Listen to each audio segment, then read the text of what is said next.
साल था 1737। दिल्ली का सिंहासन कांप रहा था। एक युवा मराठा पेशवा, जिसकी तलवार की खनक और दिमाग की तेजी ने हिंदुस्तान में आतंक फैला रखा था, वह अब सीधे मुगल बादशाह को चुनौती देने निकल पड़ा था। नाम था उसका पेशवा बाजीराव बल्लाल भट्ट। एक ऐसा नाम जो इतिहास में अपनी सबसे बड़ी जीत के लिए अमर हो गया। उस दौर में मुगल साम्राज्य अपनी अंतिम सांसें ले रहा था, लेकिन उसकी शान और ताकत का भ्रम अब भी बरकरार था।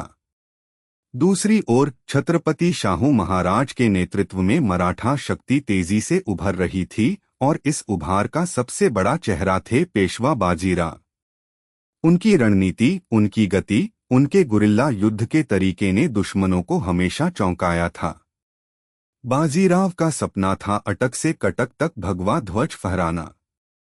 इसी सपने को पूरा करने के लिए उन्होंने दिल्ली पर सीधा हमला करने की ठानी। यह एक बेहद जोखिम भरा कदम था। उनकी सेना बिजली की गति से आगे बढ़ी, मुगलों को संभलने का मौका ही नहीं मिला।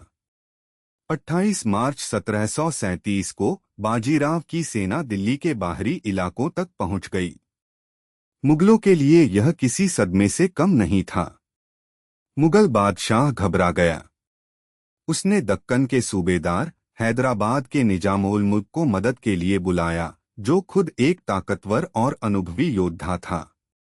निजाम एक विशाल सेना लेकर बाजीराव को रोकने आ पहुंचा, लेकिन बाजीराव ने दिल्ली पर सीधा हमला करने के बजाय रणनीतिक रूप से पीछे हटकर निजाम को भोपाल की ओर खींच लिया।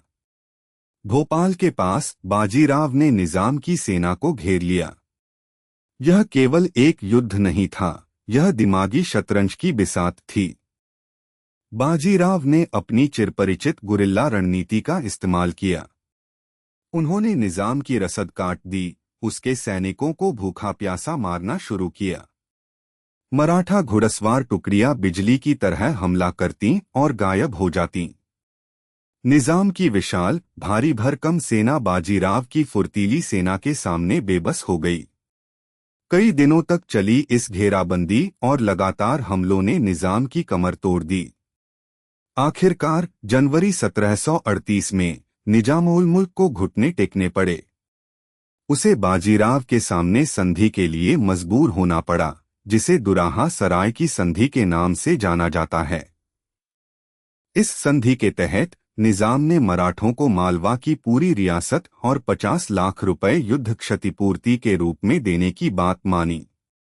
यह बाजीराव की न सिर्फ एक सैन्य जीत थी, बल्कि एक जबरदस्त कूटनीतिक और रणनीतिक विजय भी थी। इस जीत ने मराठा साम्राज्य को पूरे हिंदुस्तान की सबसे बड़ी शक्ति के रूप में स्थापित कर दिया।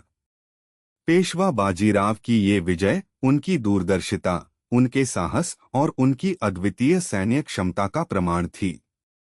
उन्होंने दिखा दिया कि एक छोटी लेकिन फुर्तीली और कुशल सेना एक विशाल और पुरानी सेना को कैसे धूल चटा सकती है। यह सिर्फ एक युद्ध नहीं था, यह उस युग का अंत था जिसमें मुगल सर्वोच्च थे, और उस नए युग की शुरुआत थी जहां मराठा शक्ति का डंका बजता था। बाजीराव प्रथम एक ऐसा नाम जिसने अपनी सबसे बड़ी जीत से भारत का इतिहास ही बदल दिया।